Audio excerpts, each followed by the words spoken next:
जावेद साहब और इसरार साहब और आप तमाम आपके साथी शावर अनस हो रहा, ये सवाल कि जो मैंने अभी हाल ही में एक बहुत बड़ा मजमून लिखा है, लोगों ने पूछा है कि आपने 10 अगस्त को पूरे भारत में दलित ईसाई और दलित मुस्लिम योम एहतजाज के तौर पर यानी प्रोटेस्ट डेट के तौर पर मनाएं।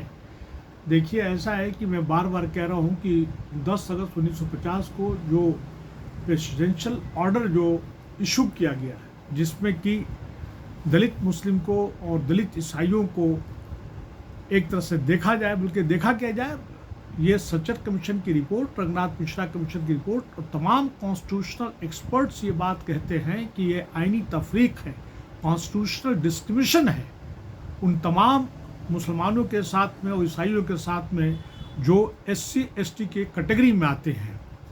और ये इस तरह से अगर देखा जाए तो उनकी वॉइस को, उनकी आवाज़ को दबाने की कोशिश की गई है।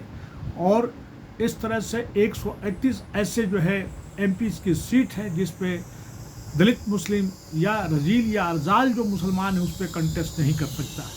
दूसरा, उसी तरह से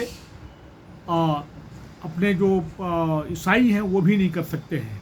और 1200 से 1500 ऐसी MLA MLC की सीट्स है वो भी नहीं कर सकता। इस पर तबकी ज़रूरी है कि तमाम ऐसे मुस्लिम लीडर या सेकुलर लीडर, या देखा जाए तो ये गलती जो है कांग्रेस के टाइम पे हुई थी। कांग्रेस उस वक्त जो है बरसर इक़्तिदार में थी, पावर में थी, और 1956 में दिगर जो बुद्धिस्ट थे, जो सिख थे, उनको लाया गया, लेकिन मुसलमानों को, ईसाइयों को नहीं लाया गया।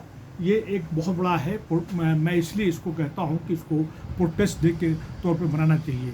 बल्कि यहाँ पे तमाम हमारे SC ST जो लीडर्स हैं और जो ख़ास के पार्लियामेंटेरियंस हैं, और उसी तरह तमाम सेकुलर पार्लियामेंटेरियंस हैं या इवन मुस्लिम्स जो लोग हैं, ऐसे भी उनका रिप्रेजेंटेशन अगर देखा जाए तो जो 185 से लेकर 105 पार्लियामेंट में उनके MP होना चाहिए, अब 24 पे आ गए हैं। और इस तरह से तो और घटता चला जाएगा। जो इस तरह से मशीनरी जो अख्तियार किया जा रहा है, ऐसे में हम लोगों को जो है इसको प्रोटेस्ट करना चाहिए। ये कॉन्स्टिट्यूशनल जो है डिस्क्रिमिनेशन, इसको ख़त्म करने की बात मैं बार बार कह रहा हूँ। और यही नहीं बल्कि इसके लिए बहुत बड़ा एहतजाज करना चाहिए, ओपन में आना चाहिए और लोगों को बताने की ज़रूरत है कि इतनी बड़ी नाइंसाफ़ी हो रही है।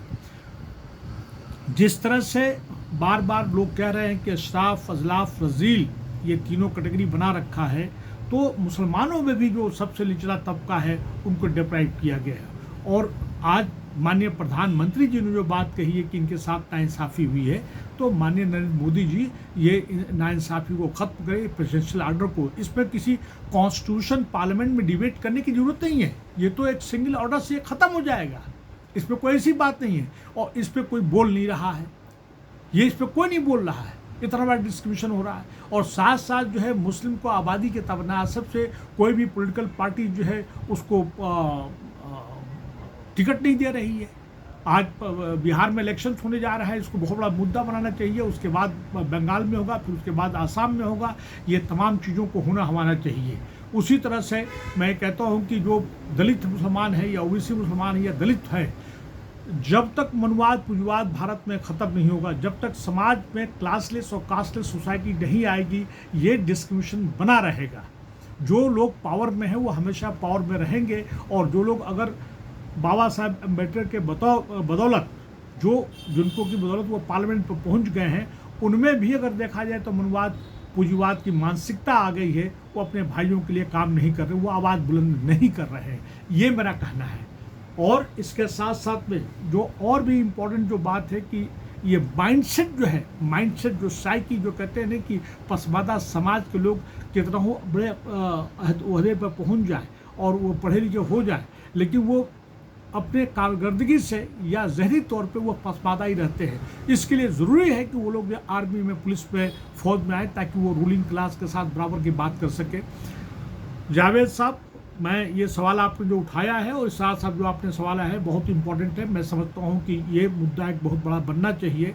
और साथ साथ में तमाम नाइंसाफ़ियाँ जो हुई हैं दलित मुसलमानों के साथ, OBC मुसलमानों के साथ, उसके साथ ईसाइयों के साथ अभी लगातार जो है उन पर जुल्म ज्यादती हो रही है। और ख़ास करके कन्वर्जन के नाम पर, जो कि सरासर गलत है।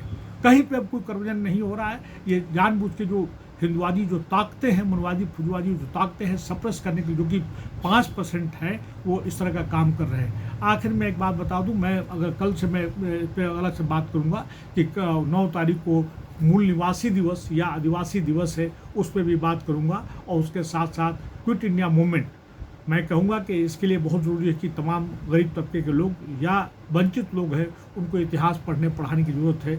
लोग जो है देखा जाए तो कहीं न कहीं जो है मनवादी पुजवादी जो तत्व है, नासिर है, उनके नैरेटिव जो जारी करते हैं लगातार, उसके बहाव में आके अपने असली मुद्दों को लोग छोड़ देते हैं। एक बार फिर मैं आप लोगों से ये आह्वान कर रहा हूँ, मैं ये बात खुल के कह रहा हूँ मैं कि इस कॉन्स्टिट्यूशनल डिस्क्रिमिनेशन को ख़त्म करने के लिए हम लोग को रोड पे आना चाहिए।